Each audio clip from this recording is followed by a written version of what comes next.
It was May the 2nd, 1945. A heavy, overcast sky fit the mood of the inmates in the infirmary. The last evacuation transport had left 5 days earlier. Only 2 guards and the commandant stayed behind.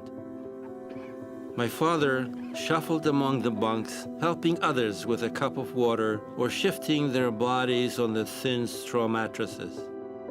The daily soup, lukewarm and thin, had not yet arrived. Suddenly, the door burst open, and a shout penetrated the putrid air. "The Americans are here! We're free!" I should have been happy, but I was not. I was alive, free to go anywhere. But where would I go? I remember a time when I was happy, and it had been only a few years earlier, but to me, it seems like a lifetime. My name is Nathan Leipciger. I'm fortunate to have a very good visual memory, almost a photographic one. When I see a scene, it remains with me for many years. My earliest recollections goes back to when I was 5 or 6 in my hometown of Hozhov. I remember seeing photographs of me with wavy blonde hair. I don't know where it came from, since my parents' hair was black and straight, and my older sister had dark brown hair and envied mine. My father was a very handsome and pedantic type of a person. And my mother was beautiful, and I loved her very much. I feared my father. I tried to please him as much as I could, but that was a difficult situation. I could never please him. I somehow always ended up doing the wrong thing.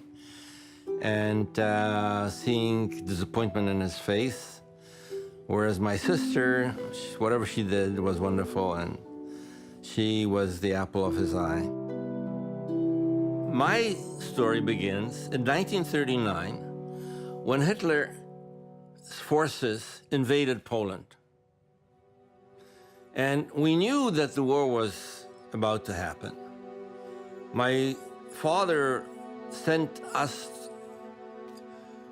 to the interior of Poland to be away from the border. Our hometown was right on the border, 6 kilometers from the German border.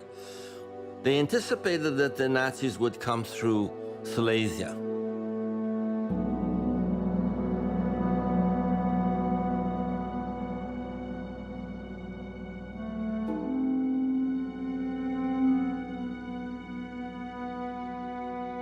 When the war broke out, like after I came back from Lodz, none of the kids wanted to talk to me because this was the new reality that I was Jewish and they were German, and you know, we were there was something wrong with the Jews according to the German propaganda, and the kids wouldn't even talk to me.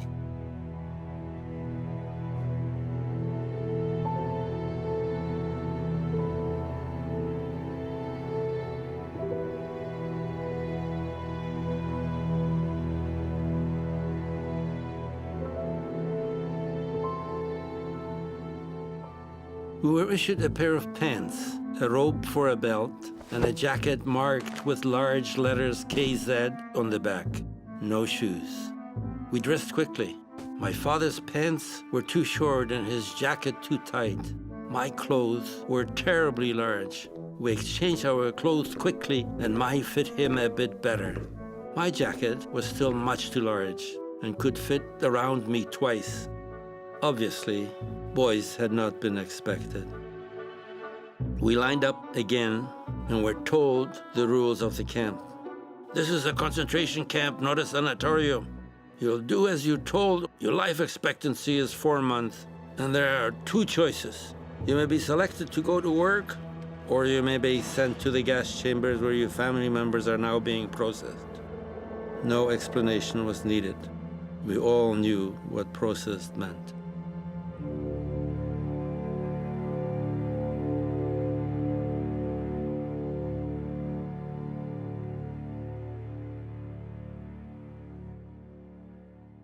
Life. What has life taught me about my experience? I don't look at life as age. Age is just a number. What it does is my physical conditions. You're much more vulnerable. You're physically more vulnerable. You're emotionally more vulnerable. It's easier to cry. And all of that adds to your experiences and the fact that you can't shut out the memories as easily now as I could 20 years ago when I was younger. That's the difficulty. The images come in front of your eyes and they stay with you.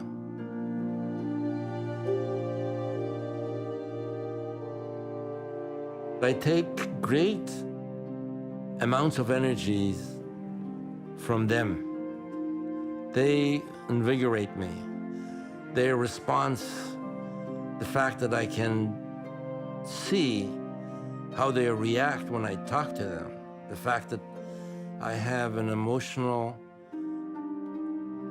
effect on them makes me stronger, makes me say, this is important. What I'm doing is important. I have to do this for them, to teach them, to tell the world what happened to us. And my time is running out.